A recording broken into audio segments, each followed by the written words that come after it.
Dokonale reprodukovaná hudba si podmaňuje deň čo deň milióny ľudí na celom svete. Z montážnych pásov tovární vychádzajú nekonečné série nových, čoraz modernejších rozhlasových prijímačov. Ponúkajú záujemcom množstvo technických noviniek. Cieľom tejto výroby je verná reprodukcia zvuku, vynikajúca kvalita. Už nie je problémom vyrábať za priateľnú cenu rozhlasové prijímače pre najširšie vrstvy poslucháčov. Stále aktuálnejšou požiadavkou je však kvalita, teda trvanlivosť a spoľahlivosť prijímača, ale predovšetkým technické parametre na svetovej úrovni, teda vynikajúce elektrické i mechanické hodnoty, ďalej esteticky príťažlivo riešený vzhľad prijímača a bezpečnosť pre jeho používateľa. Ako plnia požiadavky na maximálnu kvalitu v národnom podniku Tesla Bratislava, ktorý je najväčším výrobcom rozhlasových prijímačov v Československej socialistickej republike. Závod má solídnu tradíciu.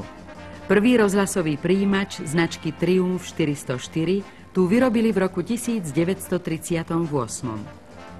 Od tohto času uplynulo 34 rokov, vyplnených svedomitou prácou osadenstva, úsilím o technický pokrok. Vo výrobe sa uskutočnili také revolučné zmeny, ako prechod na techniku plošných spojov, tranzistorácia výrobkov, ktorá sa ďalej rozvíja, miniaturizácia a iné prevratné novosti. Milióntý prijímač oslávili v bratislavskej Tesle v roku 1961, teda po 25 rokoch existencie. Druhý milión výrobkov dovršili však už po 5 rokoch a nasledujúci milión za púhe 3 roky. Dnes produkuje závod vyše 1000 prijímačov denne, čo svedčí o jeho úctyhodnej kapacite.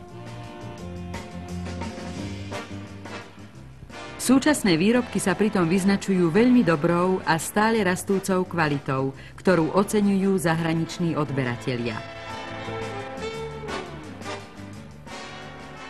Z novších a najnovších rozhlasových prijímačov bratislavskej Tesly vám predstavujeme Autorádio Spider 2105B, ktoré sa úspešne exportuje do Veľkej Británie, Francúzska a iných krajín. Prijímač Song Automatic napája sa z batérie aj z elektrickej siete. Gramorádio Orpheus 1027, stereofónny tuner ST100. Tento prijímač v triede Hi-Fi umožňuje v spojení s nízkofrekvenčným zosilňovačom dokonalý príjem a reprodukciu tak monofónneho, ako aj stereofónneho programu, vysielaného na rozsahu veľmi krátkych vln. Napokon je to stereofónny prijímač SP201 a SP202 Hi-Fi, ktorý predstavuje vrcholnú kvalitu i možnosti v danej kategórii. Pri skúške trvanlivosti sa 10 000 krát namáhali, stláčali, otáčali a podobne všetky mechanické ovládacie prvky prijímača, ako tlačidlové prepínače, prevody ladenia, sieťový spínač.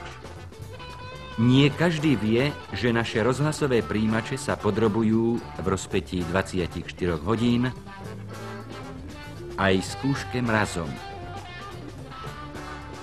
Musia však úspešne prejsť i 24-hodinovou skúškou suchým teplom. Pôsobenie vlhkosti na výrobky sa skúma vo vlhkostnej komore s relatívnou vlhkosťou 95%. Na nezasveteného pozorovateľa pôsobia priam kuriózne skúšky mechanickej odolnosti. Prijímač musí vzdorovať otrasom. To sa overuje 50 pádmi výrobku na tvrdú podložku z výšky 5 cm. Nie menej náročné sú pády v obale. 6-krát ho pustia na betónovú podlahu z výšky 40 cm.